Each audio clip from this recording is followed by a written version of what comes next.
Cricket থেকে তামিম ইকবালের দূরত্ব এখন বেশ চোখে পড়ার মতো। আন্তর্জাতিক ক্রিকেটকে বিদায় জানানোর পর থেকে মাঠে তার দেখা মেলে খুবই কম। সর্বশেষ প্রতিযোগিতামূলক ম্যাচে তিনি খেলেছেন এবছরের মার্চে। এরপর থেকে ক্রিকেট নয় বরং রাজনীতিতে আলোচনা সমালোচনায় বেশি উঠে আসছে তার নাম। সেই সাথে দেশের সাবেক ফুটবলার আমিনুল হকও ভাবছেন তামিমকে নিয়ে এখন কিভাবে ইতিবাচক কিছু করা যায়।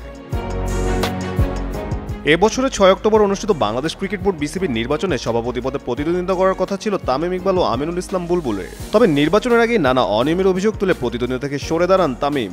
নির্বাচনের দিনও সামাজিক যোগাযোগ মাধ্যমে বিস্ফোরক মন্তব্য করেন তিনি। শেষ পর্যন্ত বিনা প্রতিদ্বন্দ্বিতায় 4 বছরের জন্য বিসিবি সভাপতি নির্বাচিত হন আমিনুল ইসলাম বুলবুল।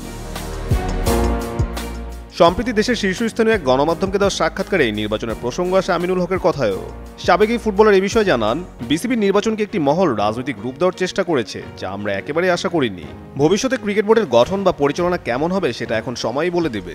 আপাতত যেহেতু বোর্ড 4 বছরের জন্য গঠিত হয়েছে, আমাদের সেই সময় পর্যন্ত অপেক্ষা করতে হবে। তবে এই নির্বাচন নিয়ে আদালতে কিছু মামলা আছে, সেগুলো আইনের পথেই চলবে। আমরা আইন ও ন্যায় বিচারের উপর আস্থা রাখি।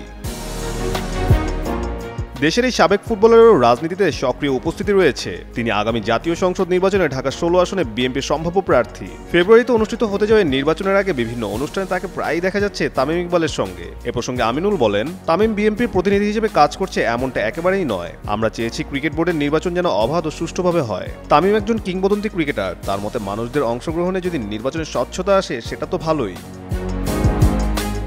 বিসিবি নির্বাচনের রাজনৈতিক প্রভাব ছিল বলে সাক্ষাৎকারে একাধিকবার উল্লেখ করেন আমিনুল। তবে তার প্রত্যাশা ভবিষ্যতে ক্রীড়াঙ্গনে যেন এমন রাজনীতিকরণ থেকে মুক্ত থাকে। তিনি বলেন, বাংলাদেশের খেলাধুলাকে আমি শতভাগ দলীয় প্রভাব মুক্ত দেখতে চাই। আমি যেমন বলেছি ভবিষ্যতে একই অবস্থানে থাকব।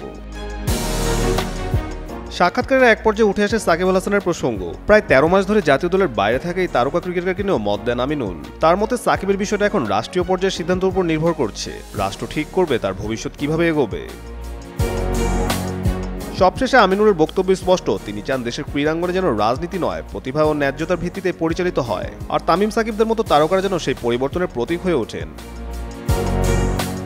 কাজী সাকলেন আহমেদ, যুগান্তর স্পোর্টস।